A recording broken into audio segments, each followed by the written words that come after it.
આઈટીવાળા જોયા છે કે 8-10 MRI કરીને આવ્યા હોય, પોતાની જાતે બધું ગૂગલમાં વાંચીને આવ્યા હોય, ખાસું બધું અંદર ડિટેલમાં રિસેક્શન કરીને આવ્યા હોય અને MRIમાં કશું જ ના આવતું. પેશાબ અટકી ગયો અથવા તો સંડાસને પેશાબના એરિયામાં નમનેસ રહેવી, સેન્સેશન ના રહ્યું, સંવેદના ના રહ્યું, એ રેડ ફ્લેગ એટલે એ ડાય હાર્ડ ઇમરજન્સી છે. એ પેશન્ટ જો રાત્રે 1 વાગે બી હોસ્પિટલમાં આવ્યું હોય તો we have to do surgery at 2 o'clock. જેટલું જલ્દી થાય એટલું કરવું જોઈએ, બને એટલું જલ્દી હટાવી દેવું. રિકવરેબલ છે. વેલકમ મિત્રો, બિયોન્ડ ધ બોન સિરીઝમાં આજે આપણી જોડે છે ડૉક્ટર ભૂપેશ પટેલ સાહેબ, જે એન્ડોસ્કોપિક સ્પાઇન સર્જન છે, જેમણે પુણે, સાઉથ કોરિયા અને જાપાનમાં સ્પેશિયલ એન્ડોસ્કોપીની ટ્રેનિંગ કરેલી છે. તદુપરાંત અત્યારે એ રિનાઉન્ડ ફેકલ્ટી છે, ઇન્ટરનેશનલ ફેલોઝ ફ્રોમ ઇજિપ્ત, જોર્ડન અને કોરિયા, એવી અલગ અલગ જગ્યાએથી અલગ અલગ દુનિયાના ભાગોમાંથી એ ઇન્ડિયામાં સાહેબના ત્યાં આવે છે સ્પેશિયલ સ્પાઇન રિલેટેડ સર્જરી શીખવા માટે. પ્લસ રેપ્યુટેડ કોરિયન જર્નલમાં અને ઓર્થોપેડિક ટેક્સ્ટબુકમાં એમણે એન્ડોસ્કોપિક સ્પાઇન ઉપર પોતે રિસર્ચ પેપર અને એન્ડોસ્કોપિક સ્પાઇનના ચેપ્ટર લખેલા છે.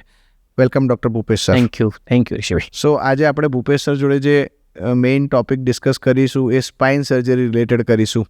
જે સ્પાઇન સર્જરી રિલેટેડ અત્યારે મિથ્સ છે, કયા કયા પ્રોબ્લેમ્સ સ્પાઇન સર્જરીના રિલેટેડ લોકોના મગજમાં છે, દૂરબીનથી મણકાની સર્જરી થઈ શકે કે ના થઈ શકે, અને સ્પાઇન સર્જરી કોણે ખાસ કરાવવી જોઈએ ને કોના માટે સામાન્ય કસરત અને દવા જ છે, એ વસ્તુ આપણે સાહેબ જોડે ડિસ્કસ કરીશું. આપણે કોમન સ્પાઇન પ્રોબ્લેમની વાત કરીએ. 70-80% પેશન્ટ આજે ઓર્થોપેડિક ઓપીડીમાં આવતા હોય છે, એ બેક પેઇનના જ આવતા હોય છે, ચાહે તમે ટ્રોમા સર્જન હો, જોઈન્ટ રિપ્લેસમેન્ટ સર્જન હો કે સ્પાઇન સર્જન હો. પણ એઝ અ સ્પાઇન સર્જન તમારી પાસે તો મોસ્ટલી સ્પાઇન રિલેટેડ પેશન્ટ જ આવતા હોય. તો કોમન એવા કયા પ્રોબ્લેમ હોય છે કે જે કોમન પ્રોબ્લેમ્સ પેશન્ટ લઈને આવે છે તમારી પાસે સ્પાઇન રિલેટેડ? ઋષિભાઈ, મોટા ભાગના છે ને અત્યારના જમાનામાં સ્પાઇનના પ્રોબ્લેમ છે ને, ખાસ કરીને લો બેક પેઇન એટલું બધું રેમ્પન્ટ થઈ ગયું છે, એટલું બધું વધી ગયું છે, કારણ કે બિકોઝ કે અત્યારની જે લાઇફસ્ટાઈલ છે એ લાઇફસ્ટાઈલ ખાસી બધી ચેન્જ થઈ ગઈ છે. પ્લસ આપણા પ્રોફેશન ઓલ્સો, કે ખાસ કરીને સોફ્ટવેર એન્જિનિયર્સ અત્યારે એટલા બધા, આઈટી ઇન્ડસ્ટ્રીઝ એટલું બધું એક્સપાન્ડ થઈ ગયું છે, એઆઈ એટલું બધું એક્સપાન્ડ થઈ ગયું છે, મોબાઈલ ફોન. સો જ્યારે જે આપણે પહેલાં જેના જમાનાની વાત કરી તો અરાઉન્ડ 40-50 યર્સ પછી લો બેક પેન એ બધા પ્રોબ્લેમ ચાલુ થતા. અત્યારે 15 વર્ષના છોકરાઓને પણ બેક પેન સાથે આવે છે, બિકોઝ કે મોબાઈલમાં ઓલ ધ ટાઈમ બેઠા હોય, એમની આ રીતે પોઝિશન કરીને બેઠા હોય. અમે એટલા બધા આઈટીવાળા જોયા છે કે 8-10 MRI કરીને આવ્યા હોય, પોતાની જાતે બધું ગૂગલમાં વાંચીને આવ્યા હોય કે આ છે ને આ થયું તો આ થઈ શકે, આ પ્રોબ્લેમ હોય તો આ થઈ શકે, એટલે બધું ખાસું બધું અંદર ડિટેલમાં રિસેક્શન કરીને આવ્યા હોય અને MRIમાં કશું જ ના આવતું હોય અને સિવિયર બેક પેઇન હોય. તો એ બધા પેશન્ટ છે એ મોટાભાગે પોસ્ચરના કારણે થતું હોય છે બેક પેઇન. એટલે આ પોસ્ચરવાળો જો પ્રોબ્લેમ આપણે જો ઘણું બધું એને અટકાવી શકીએ, પોસ્ચર રિલેટેડ આપણે એર્ગોનોમિક્સ ટ્રેનિંગ આપી શકીએ તો બેક પેઇન ખાસું બધું ઓછું થઈ શકે છે. મોટાભાગના બેક પેઇનના કોઝ સાયટિકા કહીએ, ખાસ કારણ કે લંબર ડિસ્ક હર્નિએશન હોય કે મણકાની ગાદી ખસી ગયો, ખાસ કરીને લંબર સ્પાઇનની ગાદી ખસી ગયો, એના કારણે સાયટિકા થાય. અને સેકન્ડલી કે સ્પોન્ડાઇલોલિસ્થેસિસ, કે મણકો જ્યારે ખસતા હોય એમાં ઇન્સ્ટેબિલિટી હોય, અથવા તો જન્મજાતથી સ્પોન્ડાઇલોલાઇસિસ કહી શકીએ, જ્યાં મણકામાં તિરાડ હોય, તિરાડના કારણે મણકો ખસતો હોય તો બંને બાજુની નસ ખેંચાતી હોય, દબાતી હોય, પ્રિડોમિનેટલી એક બાજુ પેઇન હોય, ધીમે ધીમે બંને બાજુ બી પેઇન થતું હોય. સો આ મોસ્ટ કોમન કોઝ છે. અને ભારત દેશમાં ખાસ કરીને આપણે વિચારીએ તો tuberculosis, infection, spine related infection, again કેટલા બી ડિફરન્શિયલ ડાયગ્નોસિસ કરી તો one of the differential diagnosis should be spinal tuberculosis, especially Indian સબકોન્ટિનેન્ટમાં. So most of the time આ બધા પ્રોબ્લેમ આપણી પાસે રૂટીન સ્પાઇન ઓપીડીમાં આપણે જોતા હોય છે. જેમ કે મારી વાત કરું, મારી પાસે મોસ્ટ ઓફ પેશન્ટ સ્પાઇન આવે છે, સાયટિકા લઈને આવે છે. જ્યાં સુધી કોમન જે તમે બેક પેઇનનો સવાલ કીધો, તો એને કોઈ પણ દર્દી હોય તો મારા હિસાબે એ ઘરગથ્થુ ઇલાજ કે વૈદ્ય પાસે જવાનું, કે ઊંટ વૈદ્યું, થોડુંક સારું વિચાર તો ફિઝિયોથેરાપિસ્ટ ડૉક્ટર પાસે જાય, અને પછી ના મટે તો મારી પાસે આવે. પણ યુઝ્યુઅલી ત્યારે એ લોકો સાયટિકા લઈને આવતા હોય છે. હવે તમે જેમ કીધું કે પોસ્ચર રિલેટેડ ઇશ્યુઝ, હવે જે અત્યારે વર્ક ફ્રોમ હોમની બધી કંપનીઓ એડવાઇસ કરે છે, બધા વર્ક ફ્રોમ હોમમાં ટેબલ ખુરશી તો દરેકના ઘરે હોય નહીં, ડેફિનેટલી. અને વર્ક ફ્રોમ હોમમાં હોય તો તમે મારા હિસાબે ચેર પણ કોમન યુઝ કરો, બેડ પર સુતા કામ કરો. હા, બેડ પર બેઠા જ કરે મોટા ભાગે, કારણ કે બચ્ચાઓ હોય ને એક આવતું અને એક જતું હોય, પરેશાન કરતું હોય, એટલે એક જગ્યા પર બેસીને મોટા ભાગે કામ કરી ના શકો. તમે અહીંયાથી એક બેડરૂમમાંથી બીજા બેડરૂમમાં જાઓ, ડ્રોઈંગ રૂમમાં બેસો, પાછા બીજા બેડરૂમમાં જાઓ. સો એ બધા જે પોસ્ચર છે, તમારી પોસ્ચરનો કંટ્રોલ જ ના હોય તમારી પાસે, એસ્પેશિયલી જ્યારે તમે એક ડેડિકેટેડ સ્પેસમાં કામ કરતા હો, ત્યારે એ લોકોએ અર્ગોનોમિક્સ માટે તમારે ડેડિકેટેડ સેટઅપ ગોઠવ્યું હોય. સો બરાબર. મારા મતે એ ડેડિકેટેડ સ્પેસ જે એલોકેટ કરેલો હોય, ખાસ કરીને ત્યાં સોફ્ટવેર કરવું જોઈએ કંપનીને કામ. પોતાની જે ઓફિસીસ હોય ત્યાં કરવું જે વધારે સારું છે. કારણ કે ઇવન વર્ક ફ્રોમ હોમ આપણે ઘરે ઘણી વખત બેઠા હોય અને આપણે કંઈ લેપટોપમાં પ્રેઝન્ટેશન બનાવવું હોય તો બી આપણે આપણું વિચારશું તો આપણે બી એક જગ્યા પર બેસી નહીં બનાવી શકીએ. એ હવે પ્રોબ્લેમ આ વસ્તુ એનો મતલબ એવો થયો કે પ્રિવેન્ટેબલ છે. યસ, ડેફિનેટલી પ્રિવેન્ટેબલ છે. અને તમે એક વાત કરીને કે જે બેક પેઇનવાળા જે સાયટિકા લઈને આવે છે, હું આજે કહું તો આજે સપોઝ કે 100 લોકોને સાયટિકા છે અથવા તો લંબર ડિસ્ક હર્નિએશન છે, 90% લોકોને કંઈ કરવાની જરૂરત નથી. મોટાભાગના લોકો કન્ઝર્વેટિવ મેનેજમેન્ટથી સરસ થઈ જ જતા હોય છે. બરાબર છે. આજે એક આપણે સ્ટેટિસ્ટિક કાઢીએ તો સ્ટેટિસ્ટિકમાં છે કે કોઈ બી માણસને એની લાઈફ ટાઈમમાં એક વખત તો બેક પેઇન થયું જશે. સાચી વાત છે. થયું જશે બેક હા, પેઇન. મને પણ થયું ઇન છે. એન્ડ આઉટ એપિસોડ આવ્યો જશે. કોઈ એવું નહીં કે બેક પેઇન નહીં થયું. સો મેજોરિટી ઓફ ડિસ્ક હર્નિએશન છે માઇનર જ હોય, એ હીલ થઈ જતા હોય છે. હું કોઈને ક્રિટિસાઇઝ નથી કરતો કે બીજા બધા નથી કોઈને લાત મારવા ગયા હોય અને પછી ટ્વિસ્ટ કરીને Yeah, એ કરે. મળે. અને હા, આપણે એક યાદ હોય તો આપણે એક આઈ થિંક 2018માં એક પેલા ભાઈ આવ્યા હતા, બહુ 6 ફીટ 2 ઇંચવાળા, જે ત્યાં કંઈક નજીકમાં કોઈ કેક્સ પાસે ગયા હતા અને કંઈક ગળું ટ્વિસ્ટ કર્યું અને લકવો થઈ ગયો આખો હા, ક્વોડ્રુપ્લેસિસ. હા. સો એ આ બધી વસ્તુ અનકન્ટ્રોલ્ડ છે. સમજી અને અગેન હું કહું છું 90% પેશન્ટને કંઈ કરવાની Doesn't જરૂર નથી require હોતી. surgery. એ બધા પેશન્ટ કન્ઝર્વેટિવ, રિઝનેબલી થોડી ઘણું એનાલ્જેસિક લઈને કન્ઝર્વેટિવ મેનેજમેન્ટ કરે, આરામ કરે અને પ્રોપર પોસ્ચર અર્ગોનોમિક્સનું ધ્યાન રાખે તો એ બધા જ પેશન્ટ સારા થઈ શકે એવા છે. રિમેનિંગ 10% પેશન્ટ છે એને જ કંઈક કરવાની જરૂર પડે છે. એ 10%માં બી 6 થી 7% પેશન્ટ છે કે બ્લોક્સ છે, પેઇન પ્રોસિજર છે, ઇન્ટરવેન્શન પેઇન મેનેજમેન્ટ છે, એ બધાથી સારા થઈ શકતા હોય છે. ખાલી 3 થી 4% લોકો જ સર્જરીની જરૂર હોય છે. પણ વિડંબના એ છે કે મોટાભાગના સર્જિકલ પેશન્ટને જેને સર્જરીની સલાહ છે એમને ખબર છે કે એમને સર્જરીની સલાહ છે, પણ એમને ડર લાગે છે કે ના સર્જરી કરાવશું તો પેલા મતલબ લાઈક 25-30 વર્ષથી બજારમાં છે ને, હવે સર્જરી તો કરાવતી હશે, લકવો થઈ જશે. એટલે બધા જ પેશન્ટને આજે એક પેશન્ટ કદાચ સર્જરીમાં થોડું ઘણું વિલિંગ બી થયું હોય તો એના 10 લોકો ફોન કરે ના કરાવતો. એટલે ઘણી વખત તમારા પાસે પેશન્ટ આવતા બી ઓપીડીમાં એમ કે સાહેબ હજી તો મારા છોકરા નાના છે, આટલી સર્જરી કરાવીશ તો એમને રોકે તો મરી થોડી જવાનો છો સર્જરી પછી. સાચી વાત. સારા થવા માટે સર્જરી કરીએ છીએ. એટલે જે 3 થી 4% પેશન્ટ બજારમાં ફરે છે, એ ફિઝિયોથેરાપિસ્ટ પાસે જાય, એ હાર્ડવેજ પાસે જાય, એ પછી કોઈ કન્ઝર્વેટિવ બીજા ધક્કા મારતો લાત મારતો એની પાસે જાય, એ બધા પાસે ગોળ ગોળ ફર્યા કરે. એટલે એ પેશન્ટ કેવું છે કે એને સર્જરી નથી કરાવી એટલે એ બધાના કન્ઝર્વેટિવ ઓપ્શનને ધ્યાન રાખતો, અને એ પછી જ્યારે આપણી પાસે આવે ત્યારે યુઝ્યુઅલી બહુ લેટ થઈ ગયું હોય અને પછી એવું એક્સપેક્ટ કરે કે 100% સારું થઈ જાય.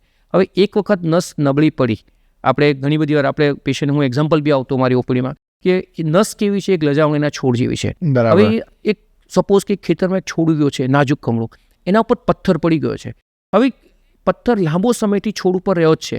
હવે તમે બજારમાં ફર્યા છો, તમારી નસ પર ગાદી ખસી ગઈ છે અથવા મણકો ખસી ગયો છે, નસ દબાઈ ગઈ છે, તમે 10 જગ્યા 15 જગ્યા ફરી 2 થી 3 વર્ષ કાઢી નાખ્યા, તો 6-8 મહિના કાઢી નાખ્યા, અને પછી છેલ્લે એવું લાગ્યું કે હવે ક્યાંય મેળ પડતો નથી, તો હવે આપણે સર્જન પાસે જઈએ અને ત્યારે પછી એવું વિચારીએ કે આપણે 100% સારા થઈ જાય. પણ યુઝ્યુઅલી ત્યારે બહુ લેટ થઈ જતું હોય છે. સો ટાઈમલી ઇન્ટરવેન્શન કોઈ બી સ્પાઇન પ્રોસિજર માટે બહુ સારું છે. ટાઈમલી ઇન્ટરવેન્શન થાય તો ડેફિનેટલી સારા આઉટકમ આવે. તમે જેમ કીધું કે પ્રિવેન્ટેબલ છે, ખાલી 2% લોકોને જેને તકલીફ હોય એને જ સર્જરીની જરૂર હોય છે. પણ એ સર્જરી જરૂર છે એવું દર્દીને કેવી રીતે સમજ પડે? જેમ કે દર્દી તો ઘરે બેઠો છે, એને તો કમરનો દુખાવો 5 વર્ષથી ચાલુ જ છે, તો હવે ક્યારે એણે એવું વિચારવાનું કે ના આ જે છે રેડ ફ્લેગ છે, આ નિશાનીઓ સારી નથી, આ નિશાનીઓ હોય તો બાકી બધા છોડો, મારે એક સ્પાઇન સર્જનને બતાવવું જોઈએ, એવી નિશાનીઓ તમે જણાવી શકો મને? હા, ખાસ કરીને કમરના દુખાવાની વાત કરીએ. પેશન્ટને કોન્સ્ટન્ટલી બેક પેઇન રહેતું હોય અને પગમાં દુખાવો જતો હોય, રિઝનેબલી સમજો કે 6 થી 8 વીક સુધી એને મેડિકેશન લીધી હોય, રેસ્ટ કર્યો હોય, વોટેવર કે નજીકના ના, પણ પ્યોર રેડ ફ્લેગ્સ કે આ નિશાની તો ના જ ચાલે. હા, એ તો ઘણી બધી વસ્તુ છે. રેડ ફ્લેગ ખાસ કરીને કે પગમાં વીકનેસ આવી ગયો, નબળાઈ. લકવો થઈ ગયો, હા, લકવો થઈ ગયો, પગ ઊંચો ના થતો, પંજો ઊંચો ના થતો, અથવા તો ચાલે તો પડી જવાતો, ખાલી અંગૂઠો ઢીલો થાય તો એ શરૂઆતની સાઇન છે. એ red flag, consider as red flag. કારણ કે એમાં કેવું છે કે પગનો એ L5 નામની નસ છે, એ પગના અંગૂઠાને સપ્લાય કરતી હોય. સમજો. જો એ નસની ડેમેજ થયો તો પગનો અંગૂઠો ઊંચો થવાનો ઓછો થઈ જાય, જે સ્વિચ દબાવો એને અનુરૂપ જ હલતું બંધ થઈ જાય. હા, એટલે ઘણી વખત કેવું થાય કે L2 નામની નસ દબાતી હોય તો પગ ની તમારું બકલ થાય કે ચાલુ છે પણ મારું ઘૂંટણ સપોર્ટ નથી, મારી લપકી જાય છે પગ અને પડી જવાય છે. એ સિમિલરલી L4 હોય તો પગનો પંજો ઊંચો થવાનો બંધ થઈ જાય, L5 હોય તો ખાલી અંગૂઠો ને આંગળી ઊંચી થવાની બંધ થઈ જાય. સો ડિપેન્ડ્સ કે કઈ નસ આપણી ડેમેજ થઈ, કઈ ગાદી ખસી છે, કયા લેવલ પર ખસેલી છે, એના ઉપર બહુ ડિપેન્ડ કરે છે. આના કારણે કેવું પગમાં લકવો થવા છે અને સખત પેઇન થાય, પેશન્ટ હલી બી ન શકતું હોય, નમનેસ રહેતી હોય બંને પગમાં, એવું લાગે બેરાશ સૂના છે, પડી ગયા. હા સૂના જ પડી ગયા છે, પગ કામ જ નથી કરતા, એવું લાગે મારા પગ છે કે નહીં એવું લાગે છે. ખાસ કરીને પેશાબની તકલીફ થઈ હોય કે મારો પેશાબ અટકી ગયો છે છેલ્લા આઈ થિંક કે અઠવાડિયે 10 દિવસ પેશાબ અથવા તો ગઈકાલ કરવામાં જોર રાતથી. કરવું પડે છે. હા જોર કરવું પડે અથવા પેશાબ થતો જ નથી. હા અમારે ઘણા બધા પેશન્ટ આવ્યા છે કે સાહેબ રાત્રે 1 વાગે આવ્યા હોય કે પેશાબ અટકી ગયો છે, પહેલાં જોયું હોય બેક પેઇન પીવા માટે હોય ને આપણે સમજાયું બી હોય પણ કે ના અત્યારે નથી કરવું, બધા ના પડે છે, હું રેસ્ટ કરીશ, આ કરીશ, તે કરીશ, અને પછી રાત્રે 1 વાગે આવ્યો કે પેશાબ અટકી ગયો છે, નથી થતો. સો પેશાબ અટકી ગયો અથવા તો સંડાસને પેશાબના એરિયામાં નમનેસ રહેવી, સેન્સેશન ના રહેવું, સંવેદના ના રહેવું, એ રેડ ફ્લેગ એટલે એ ડાય હાર્ડ ઇમરજન્સી છે.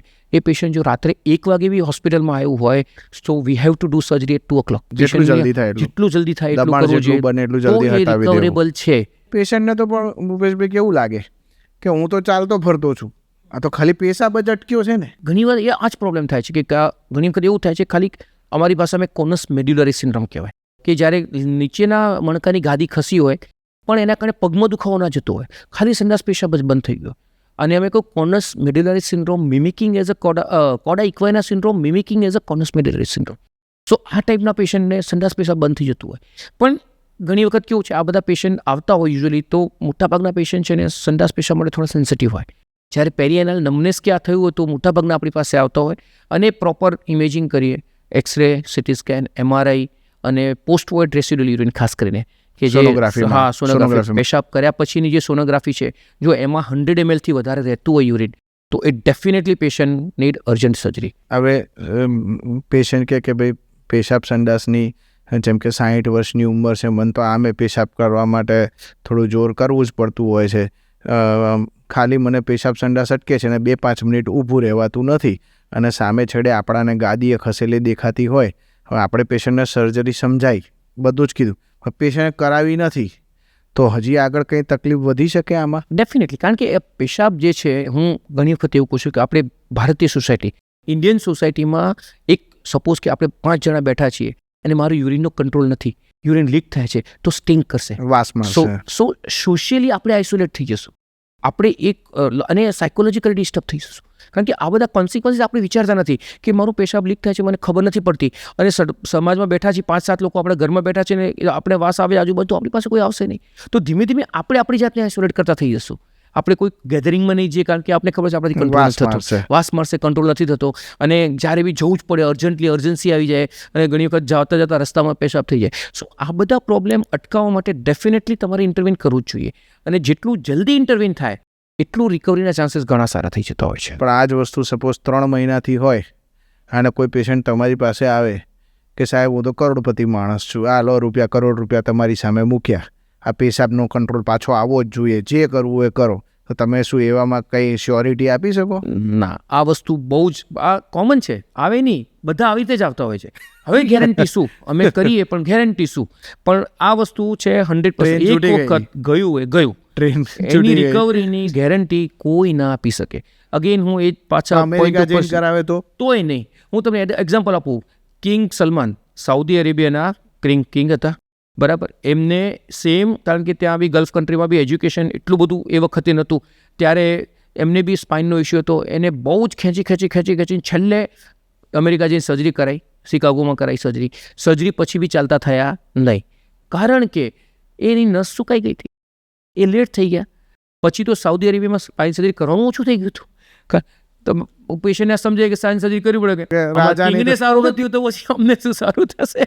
સર્જરી બદનામ થાય છે, સર્જરી બદનામ થઈ, કારણ કે નસમાં એક જ વસ્તુ છે, એક વખત જો નસ ડેમેજ થઈ તો રિકવરી કોઈના બાપાની હાથમાં નથી, કોઈના બાપની હાથમાં નથી. કોઈ એમ કે હું રિકવરી ગયા કાંઈ ભગવાન હોય તો જ કરી શકે, બાકી કોઈ ના, તો જૂઠું બોલે, નહીં તો જૂઠું બોલે, કાં સર્જરી નથી કરતો એ પોતે સર્જરી કરતા નથી આવડતી, કાં પછી ભગવાન હોય, 2 વસ્તુ હોય તો જ રિકવર ગેરંટી આપે છે, બાકી ના કરી શકે. તો આવી જાય. હા, એ જ કહું છું કે કોઈ વસ્તુને એવું કહું કે આગેન હું આજ એક્ઝામ્પલ આપું, આપણે હું ખેડૂતનો દીકરો છું એટલે કહું કે આપણા ખેતરમાં એક છોડ ઉગ્યો છે, એના પર પથ્થર પડી ગયો છે, આપણું કામ શું છે? પથ્થર હટાવવાનું. છોડની રિકવરી છે એ ઉપરવાના હાથમાં છે. જો નસ ડેમેજ નહીં થઈ હોય, ખાસ કરીને છોડ ડેમેજ નહીં થયો પથ્થર પડવાના કારણે, તો રિકવર થઈ જશે, ઉગશે. અને જો છોડ ડેમેજ થઈ ગયો છે, પથ્થર જોરથી પડ્યો, છોડને તોડી નાખ્યો છે અને થર્ડને, તો નહીં રિકવર થાય, પણ એ હટાવશું ત્યારે જ ખબર પડશે. સો ઇવન પેશન્ટ લેટ સ્ટેજમાં બી આવે તો અમે એને એ સલાહ આપીએ કે તમે એક વખત સર્જરી તો કરાવો, કદાચ તમારી નસ બચેલી હોય, સુકાઈ ના હોય, ડેમેજ ના થઈ હોય તો રિકવર થઈ જાય, તો આપણો તમારા બધા નસીબ, તમારું મારું બંને નસીબ સારા. કદાચ પેશન્ટ કે મને જમણા પગમાં ખાલી ચડે છે તમે મણકાનું ઓપરેશન તો જમણા પગનું કર્યું, હવે મને જમણા હાથમાં ખાલી ચડવા માંડી ઓપરેશન પછી, તો શું પગની ને હાથની નસ કનેક્ટેડ હોય અંદરથી? ના, અગેન આ છે ને આપણા સ્પાઇનમાં cervical spine, thoracic spine, lumbar spine, 3 different region છે. સર્વિકલ સ્પાઇનમાંથી જે નસો બહાર નીકળતી હોય આપણે હાથને સપ્લાય કરતી હોય, થોરેસિક સ્પાઇનની નસો જે નીકળતી હોય બહાર એ આપણે છાતીના પાંજરાને સપ્લાય કરતી હોય, અને લંબર સ્પાઇનમાંથી જે નસો બહાર નીકળતી પગને સપ્લાય કરતી હોય. સો બધાના ડિફરન્ટ ટેરિટરી છે.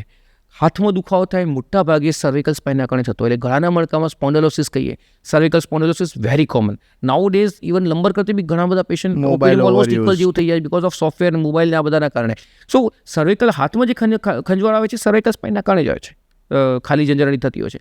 પગમાં થાય છે લંબર સ્પાઇનના કારણે. હા, કોઈક વખત એડવાન્સ સર્વિકલ માઇલોપેથી થયું હોય કે જ્યારે મેઇન કોર્ડ કમ્પ્રેશન થતું હોય, જ્યારે સ્પાઇનલ કોર્ડ કમ્પ્રેશન થતું, ત્યારે એવું થઈ શકે કે હાથમાં પગમાં બંનેમાં ખાલી ચડી શકે છે. હવે સપોઝ આપણે આ કોમન પ્રોબ્લેમ્સ, એના ફાયદા, ક્યારે સર્જરી કરવી જોઈએ, એ ના કરીએ તો શું પ્રોબ્લેમ્સ થઈ શકે એ વિચાર્યા, પણ હવે ઘણી બધી વાર સારી કસરત, સારી ફિઝિયોથેરાપીથી પેશન્ટ રિકવર થઈ જતા હોય છે, ઘણા વર્ષો એમના બહુ જ સારા જતા હોય છે.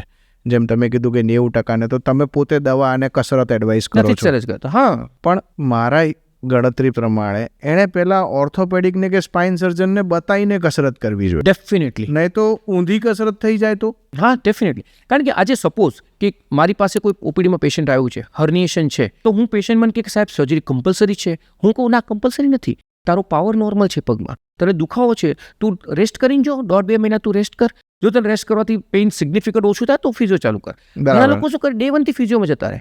હવે ડોક્ટરને બતાવ્યા વગર ફિઝિયો પાસે ઘણા ફિઝિયોથેરાપિસ્ટ બી અમારે ના કેવું છે, પણ ઘણા લોકો ડાયરેક્ટ મેડિકેશન, એન્ટી ઇન્ફ્લામેટરી બધું ચાલુ કરી દે કે અમે જ ટ્રીટ કરીએ છીએ. આઈડિયલી એ આઈડિયલ નથી. તમે એક વખત એના એક્સપર્ટ માણસને બતાવો.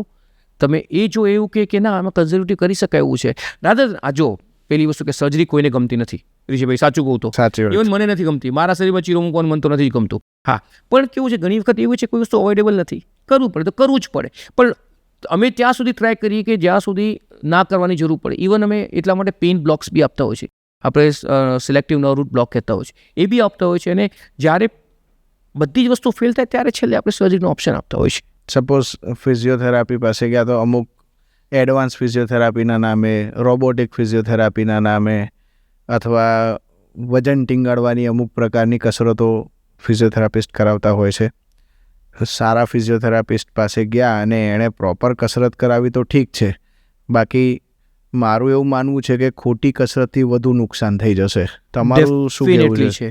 અગેન હું જ્યારે અક્યુટ પેઇન હોય, શરૂઆતના ફેઝમાં સિવિયર પેઇન હોય, ત્યાં તો ત્યારે કસરત જ કસરતની જરૂર જ નથી. એ કસરત જ્યારે કરાવશે વધી જશે દુખાવો.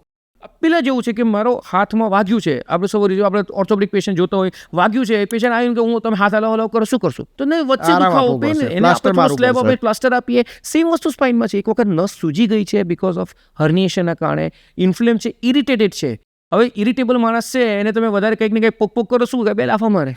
હા, એવું જ થાય ને. તો એને એક વખત શાંત પડવા દો, એનું કેમિકલ જે રિએક્શન છે, રિએક્શન ઓછું થવા દો. જો એક વખત રિએક્શન ઓછું થાય પછી મોટા ભાગે પેશન્ટને તમે ફિઝિકલ થેરાપી ચાલુ કરો તો એ સારું છે. અને અગેન તમે બહુ સારી વાત કરી કે પેલું ટ્રેક્શન આપી શકીએ, કે હવે નાવો ડેઝ એ ઓબ્સોલેટ થઈ ગયું છે. ટ્રેક્શનનો there are lot of study કે કોઈ રોલ નથી. રોલ છે રેસ્ટનો, અને અત્યારના જમાનામાં હું તો રિલેટિવ રેસ્ટ કહું છું. રેસ્ટ એટલે પથારીમાં પડી જ રહેવું એવું જરૂરી નથી હોતું. તમે તમારું ડે ટુ ડે એક્ટિવિટી કરો, ઘરની બહાર નીકળો, કિચનમાં જાઓ, તો ટોયલેટ બાથરૂમમાં જાઓ, ઘરમાં 2 ચક્કર લગાવો, અને પણ તમે ટ્રાવેલિંગ ના કરો 2 વ્હીલર 4 વ્હીલરમાં, અને કોઈ એવું સ્ટ્રેસફુલ હેવી વેઇટ લિફ્ટિંગ કે એવું ના કરો. સો આ મારી ભાષામાં રહીને અને રેસ્ટની ડેફિનેશન છે કે એવું નહીં પથારીમાં જ પડી રહેવું. તમે normal day to day activity કરી શકો રેસ્ટમાં. અને બીજી વસ્તુ કે અત્યારના જમાનામાં આ સમાજમાં તમે કોઈને પથારીમાં સુડાઈ નહીં રાખો, કોઈ નહીં માને તમારું. So that is not advisable at all right now. વાત કરી કે કદાચ ના કરે નારાયણ તમારે સર્જરીની જરૂર પડી. હવે જેમ તમે એક એન્ડોસ્કોપિક સ્પાઇન સર્જન, એટલે દૂરબીનથી જે મણકાની આપણે સર્જરી કરીએ છીએ એના એક્સપર્ટ માણસ છો, તો આજના જમાનામાં તમે જણાવી શકો કે ઓપન સર્જરી અને એન્ડોસ્કોપી એટલે દૂરબીનથી થતી સર્જરી, એમાં મેઇન તફાવત શું છે? એમાં ચીરો કેટલો આવેથી માંડીને રિકવરીના વચ્ચે ડિફરન્સ કેટલો પડે દર્દીને, એ તમે જણાવી શકો? There is lot of misconception અત્યારના જમાનામાં. કારણ કે એક સ્પાઇનમાં જોઈએ તો 3 ટાઈપની ડિફરન્ટ સર્જરી છે, ટેકનિક છે. First is traditional open surgery, જે વર્ષોથી આપણે ચીરો કરીએ છીએ. ચીરો મૂકીને ખોલીને બધું જ ખાલી હાડકું કાપ્યું, સ્નાયુ કાપ્યો, હાડકું કાપ્યું, પછી નસને ફ્રી કરી, આજુબાજુમાં સ્ક્રૂ મૂકવાની જરૂર તો સ્ક્રૂ મૂક્યો, અથવા દબાણ હટાઈને પાછા બંધ કરીને બધું હાડકું સ્નાયુ પછી સૂચકીને બહાર આવી ગયા. સેકન્ડ છે માઇક્રોસ્કોપિક સર્જરી. અચ્છા, માઇક્રોસ્કોપિક સર્જરીમાં ઓપરેટિંગ માઇક્રોસ્કોપમાં જોઈએ આપણે, બરાબર. ઇન્સિશન ઓપન કરતા નાનું હોય, એ દૂરબીન ન હોય, ના, પણ દૂરબીન એની નહીં. સાઈઝ નાની, સાઇઝ ઇન્સિશનની સાઇઝ નાની કામ એ જ કરતા હોઈએ 2 આપણે, ઇંચનો થઈ કદાચ જાય થોડું incision. પહેલાં કદાચ થોડું ટ્રોમા ઓછું થતું હોય. થર્ડ થિંગ કે એન્ડોસ્કોપિક સર્જરી, જે અત્યારે લેટેસ્ટ છે, રિસન્ટ છે, most recent and advance thing in the spine. સ્પાઇનમાં આપણે સૌથી નવમ કહીએ તો એન્ડોસ્કોપિક સર્જરી છે. એમાં એડવાન્ટેજ શું છે? એક આપણો સ્કોપ છે, એ સ્કોપ અરાઉન્ડ 6 to 7 મિલીમીટરનો સ્કોપ હોય. એ સ્કોપ આપણે સ્પાઇનમાં નાખીએ, એક્ઝેક્ટલી એનો એડવાન્ટેજ શું? એક તો મેગ્નિફિકેશન, 22x મેગ્નિફિકેશન, 22 ગણું ગણું મેગ્નિફિકેશન, એટલે આપણું વાળ છે હમ, એ વાળ 22 ગણું જાડો રોડ જેટલું દોરડું મોટું દેખાય. હા. સો આપણી જે એક્યુરેસી છે, એક્યુરેસી એક તો વધે. સેકન્ડ થિંગ કે આપણને એવું લાગે કે આપણે ત્યાં નીચે અંદર બેસીને જ કામ કરી છે, because it's very near to object. માઇક્રોસ્કોપમાં આપણે એવું લાગે હું દૂરથી કામ કરી રહ્યો છું, મારો ઇન્સ્ટ્રુમેન્ટ બધા દૂરથી હું અંદર નાખી રહ્યો છું, પણ પેલામાં તમને લાગે you are sitting next to the pathology, કે જે પેથોલોજી એને તમે નજીક જઈને તમે કામ કરી રહ્યા છો, પ્લસ કોઈ બી કોર્નરમાં તમે પહોંચી શકો. સપોઝ કે આપણે સામેની બાજુ જઈને દબાણ હટાવવાનું છે, તો તમે નીચેથી નીકળી સ્પાઇનસ પ્રોસેસ નીચે સામેની બાજુ દબાણ આરામથી હટાવી શકો. સો તમારું જે ફ્રીડમ ઓફ ઇન્સ્ટ્રુમેન્ટ નેવિગેશન છે, કે તમારા ઇન્સ્ટ્રુમેન્ટને બધા કોર્નરમાં તમે આરામથી પહોંચાડી શકો, એક્યુરેટલી કામ કરી શકો. અને સેકન્ડ થિંગ, લીસ્ટ ઇન્વેઝિવ, કોઈ હાડકું સ્નાયુ કશું કટ જ નથી કરતા આમાં. કદાચ થોડું ઘણું હાડકું બી કટ કરી જરૂરી છે જે પેથોલોજી હટાવવા માટે, બાકી કોઈ સ્ટેબિલાઇઝિંગ સ્ટ્રક્ચર બોડીને ડેમેજ થતા નથી. એટલે મોટાભાગના પેશન્ટને આપણે સ્ક્રૂ મૂક્યા વગર કે સ્ટેબિલાઇઝ કર્યા વગર જ ટ્રીટ કરી શકીએ. ભગવાનની રચના એમની એમ રહે. હા, યસ, એ બહુ ઇમ્પોર્ટન્ટ છે, કારણ કે કંઈ બી વસ્તુ સ્ક્રૂ મૂક્યા એટલે અનનેચરલ થયું. આપણે જે લોકલ બાયોમિકેનિક્સ છે સ્પાઇનની, એ ડિસ્ટર્બ કરી, કારણ કે એક વસ્તુને ચોંટાડી દીધો. સો 10 વર્ષ 5-7 વર્ષ પછી ઉપરના મણકા પર એનું સ્ટ્રેસ આવવાનું છે, એ બી થોડું ધીમે ધીમે બગડવાનું ચાલુ કરવાનું છે. સો જ્યાં સુધી ના કરવું પડે સ્ટેબિલાઇઝેશન, એ સૌથી બેસ્ટ છે.